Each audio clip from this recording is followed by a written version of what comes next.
സഹോദരീ സഹോദരന്മാരെ, കൃഷി വകുപ്പിൻ്റെ ആഭിമുഖ്യത്തിൽ നാളികേര വികസന പദ്ധതിയുടെ ഭാഗമായുള്ള തെങ്ങിൻ തൈ വിതരണം ഈ വർഷത്തെ ഞാറ്റുവേല ചന്ത, കർഷക സഭ, 1 കോടി ഫലവൃക്ഷ തൈകളുടെ രണ്ടാം ഘട്ട വിതരണം, ഇവയെല്ലാമാണ്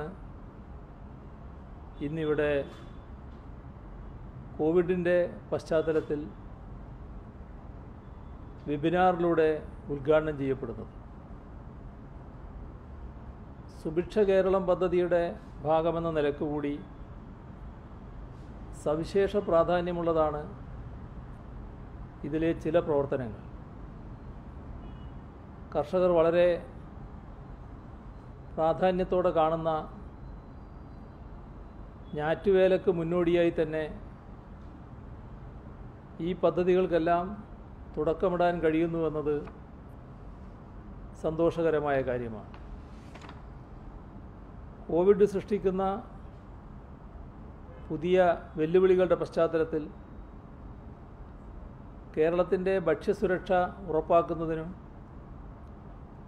കാർഷിക മേഖലയിൽ പുത്തനുണർവ് സൃഷ്ടിക്കുന്നതിനും വേണ്ടി ആവിഷ്കരിച്ചിട്ടുള്ള ബൃഹത്തായ പദ്ധതിയാണ് സുഭിക്ഷ കേരളം. കൃഷി, മൃഗസംരക്ഷണം, ക്ഷീരവികസനം, മത്സ്യബന്ധനം എന്നീ മേഖലകളുടെ സംയോജനത്തിലൂടെ തരിശ് നിലങ്ങളിൽ കൃഷിയിറക്കാനും കാർഷികോൽപാദനം വർദ്ധിപ്പിക്കാനും മൂല്യവർദ്ധനവ് യാഥാർത്ഥ്യമാക്കാനും അതിൻ്റെ ഫലമായി കർഷകരുടെ വരുമാനം മെച്ചപ്പെടുത്താനും ഉതകുന്നതാണ് ഈ പദ്ധതി. നമ്മുടെ കാർഷിക മേഖലയുടെ നിലവാരം വൻതോതിൽ ഉയർത്താനാണ് ഇത് ഉപകരിക്കുക. തരിശു നിലങ്ങളിൽ കൃഷിയിറക്കുന്നതിന് ഇതിനോടകം തന്നെ തുടക്കം കുറിക്കാൻ നമുക്ക് കഴിഞ്ഞിട്ടുണ്ട്. നമ്മുടെ നാട്ടിലെല്ലാ വീടുകളിലും പച്ചക്കറി കൃഷി വ്യാപിപ്പിക്കാനും ഈ ഘട്ടത്തിൽ കഴിഞ്ഞിട്ടുണ്ട്. കേരളം ഒന്നടങ്കം ഈ പദ്ധതി ഏറ്റെടുത്തു വന്നത് ഏറെ അഭിമാനകരമായ വസ്തുതയാണ്. 1 കോടി ഫലവൃക്ഷ തൈകൾ നട്ടുവളർത്തുന്ന പദ്ധതിക്ക് കഴിഞ്ഞ പരിസ്ഥിതി ദിനത്തിലാണ് നാം തുടക്കം കുറിച്ചത്.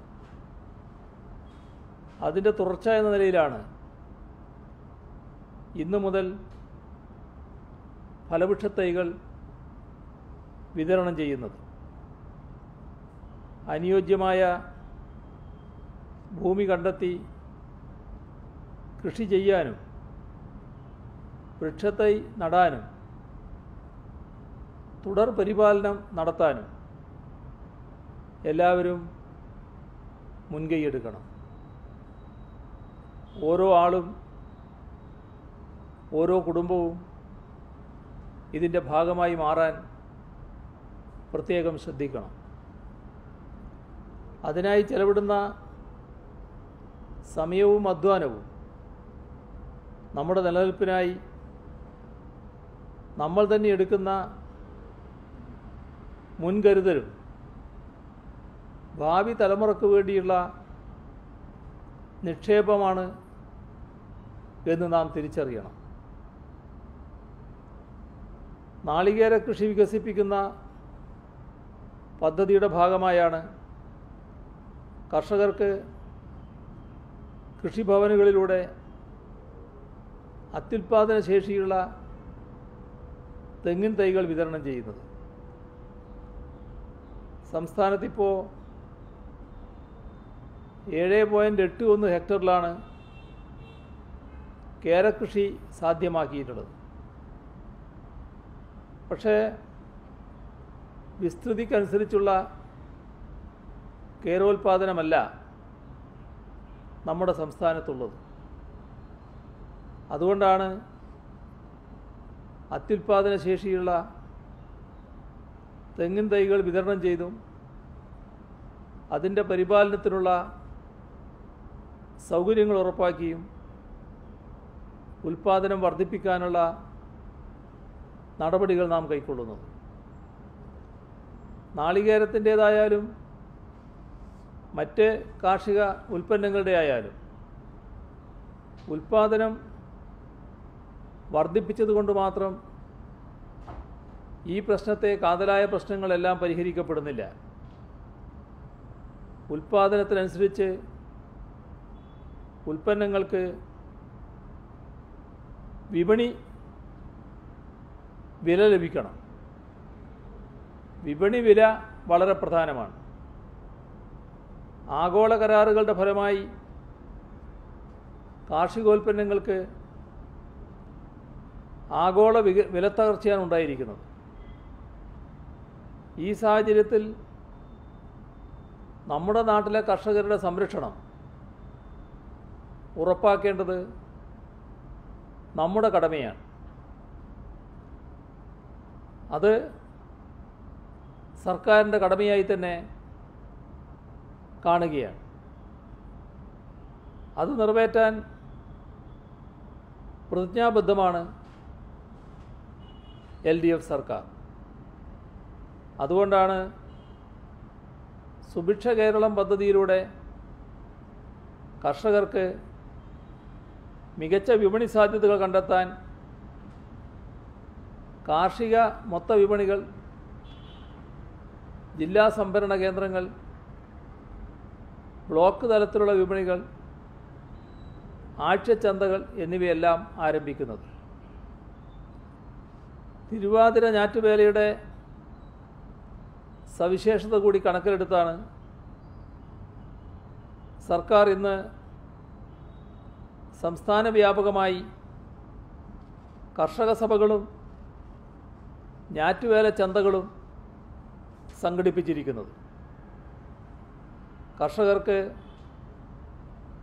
തങ്ങളുടെ കൈവശമുള്ള നടീൽ വസ്തുക്കളും വിത്തുകളും പരസ്പരം കൈമാറുന്നതിന് ഓരോ കൃഷിഭവൻ വഴിയും അവസരമുണ്ടാക്കുകയാണ്. വിത്തുകളുടെ കൈമാറ്റത്തിനൊപ്പം കർഷകരുടെ പരസ്പര സഹകരണവും ബന്ധവും ഊട്ടിയുറപ്പിക്കാനും ഇത്തരം വിപണികളിലൂടെയും കർഷക സഭകളിലൂടെയും സാധിക്കും. നിരവധി നിയന്ത്രണങ്ങളാണ് ഈ മഹാമാരിയുടെ കാലത്ത് നിലനിൽക്കുന്നത്. ഞാറ്റുവേല ചന്തകളും കർഷക സഭകളും കാർഷിക മേഖലയ്ക്ക് ഈ ഘട്ടത്തിൽ ഉണർവേകുമെന്ന് തന്നെയാണ് സർക്കാർ കരുതുന്നത്. കാർഷിക മേഖലയുടെ മുഖച്ഛായ മാറ്റിയെടുക്കാനുള്ള സമഗ്ര പരിപാടിയാണ് സർക്കാർ നടപ്പിലാക്കുന്നത്. വിവിധ പദ്ധതികളിലൂടെ കാർഷിക ഉൽപ്പാദനം വർദ്ധിപ്പിച്ച് കർഷകരുടെ ജീവിത നിലവാരവും ആത്മവിശ്വാസവും ഉയർത്താൻ ഈ കാലയളവിൽ സർക്കാരിന് കഴിഞ്ഞിട്ടുണ്ട്. പ്രളയഘട്ടത്തിന് ശേഷം നെല്ലുൽപാദനത്തിൽ റെക്കോർഡ് കൈവരിക്കാനായി. പാല്, മുട്ട എന്നിവയുടെ ഉൽപ്പാദനത്തിൽ നല്ല വർധനവ് ഈ ഘട്ടത്തിൽ തന്നെ കൈവരിക്കാനും നമുക്കായി. ഈ സർക്കാർ അധികാരത്തിൽ വന്നപ്പോൾ 1,90,000 ഹെക്ടറിലായിരുന്നു നെൽകൃഷി ഉണ്ടായിരുന്നത്. കൃത്യമായി പറഞ്ഞാൽ 1,96,000 ഹെക്ടറിലാണ്. ഇപ്പോഴത് 2.25 ലക്ഷത്തിലധികം ഹെക്ടറായി വർദ്ധിച്ചിരിക്കുകയാണ്. വർഷങ്ങളായി തരിച്ചു കിടന്നിരുന്ന ഒട്ടേറെ പ്രദേശങ്ങളിൽ കൃഷി ഇറക്കാനും കഴിഞ്ഞിട്ടുണ്ട്. 5000 ഹെക്ടറിൽ കൂടി നെൽകൃഷി വ്യാപിപ്പിക്കാനാണ് സുഭിക്ഷ കേരളം പദ്ധതിയിലൂടെ ലക്ഷ്യമിടുന്നത്. 4 വർഷം കൊണ്ട് ആഭ്യന്തര പച്ചക്കറി ഉൽപ്പാദനം ഇരട്ടിയാക്കാൻ നമുക്ക് സാധിച്ചു. പച്ചക്കറി ഉൽപ്പാദനം പ്രോത്സാഹിപ്പിക്കാൻ സ്വീകരിച്ച നടപടികൾ ഫലവത്തായി എന്നാണ് ഇത് കാണിക്കുന്നത്. 7 ലക്ഷം മെട്രിക് ടണ്ണായിരുന്നു നേരത്തെ ഉണ്ടായിരുന്ന പച്ചക്കറി ഉൽപ്പാദനം. ഇപ്പോഴത് 14,72,000 മെട്രിക് ടണ്ണായി. സ്കൂൾ കുട്ടികൾ മുതൽ പ്രായമായ വീട്ടമ്മമാർ വരെ പച്ചക്കറി കൃഷിക്കാരായി മാറുന്ന ആവേശകരമായ കാഴ്ചയാണ് കേരളമെങ്ങും ദൃശ്യമാകുന്നത്. സംസ്ഥാനത്ത് കൃഷി ഒരു സംസ്കാരമായി മാറുകയാണ് എന്ന് തന്നെയാണ് ഇത് സൂചിപ്പിക്കുന്നത്. കാർഷിക മേഖല സ്വയം പര്യാപ്തതയിലേക്ക് എത്തുന്ന പ്രവർത്തനങ്ങൾ അന്തിമഘട്ടത്തോട് അടുത്തു വന്നപ്പോഴാണ് തുടർച്ചയായി 2 വർഷം പ്രളയമുണ്ടായത്. നൂറ്റാണ്ട് കണ്ട ഏറ്റവും വലിയ പ്രളയവും തൊട്ടു പിന്നാലെ കഴിഞ്ഞ വർഷമുണ്ടായ അതിവർഷവും കാലവർഷക്കെടുതിയും. കാർഷിക മേഖലയുടെ